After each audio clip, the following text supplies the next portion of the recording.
আজ আমি মাননীয় প্রধানমন্ত্রীকে একটা অনুরোধ করতে চাই। আমরা কাউকে গালিগালাজ করছি না, দ্ব্যর্থ কণ্ঠে কাউকে বলছি না। মাননীয় প্রধানমন্ত্রীকে বলতে চাই, আগামী 17ই মার্চ সারা বাংলাদেশে মুজিব বর্ষ পালন হবে, ঠিক কিনা? বঙ্গবন্ধু শেখ মুজিবুর রহমান বাংলাদেশের সমস্ত আপামর জনতার সম্পদ, ঠিক কিনা? তিনি এই বাংলাদেশের মুক্তিযুদ্ধের মহানায়ক, তিনি জাতির পিতা। তার হিস্ট্রি আমি জানি। তিনি ইসলামিক ফাউন্ডেশন করে দিয়ে আজকে যে ইসলামিক ফাউন্ডেশনে প্রায় 1 লক্ষর কাছাকাছি আলেম ওলামা কাজ করছে। আমি তার কবর শরীফে জিয়ারত করেছি গোপালগঞ্জের টঙ্গী পাড়ায়। আমি দেখেছি সেখানে একটা রুহানি পরিবেশ আছে। নিশ্চয়ই তিনি কোনো ভালো কাজ অবশ্যই করেছেন। তার কবরের পারে গিয়ে দেখা গেছে তার সেখানে কত সুন্দর একটা পরিবেশ। তিনি করে দিয়েছেন ইসলামিক ফাউন্ডেশন।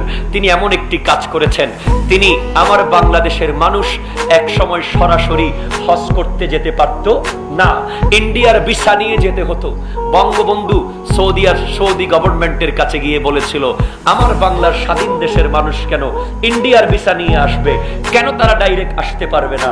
সৌদি সরকার বলেছিল, আমি আপনাকে একটা কথা বলতে পারি, আপনি আপনার দেশের নাম পরিবর্তন করে দেন, পিপল রিপাবলিক অফ বাংলাদেশ পরিবর্তন করে ইসলামিক রিপাবলিক করে দেন, আমি আপনাকে ডাইরেক্ট আসার ব্যবস্থা করে দেব।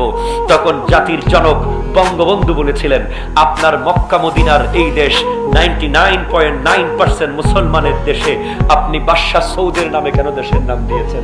আপনি আগে ইসলামিক রিপাবলিক করেন, তারপর আমি ইসলামিক রিপাবলিক করব।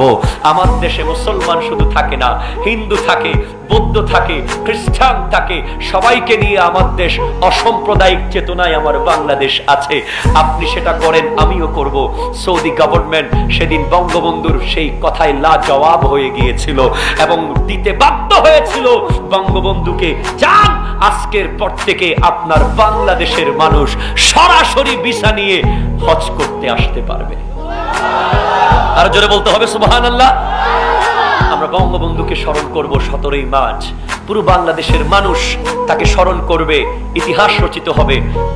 তার মতো একজন ব্যক্তি না থাকলে হয়তো আজকে আমরা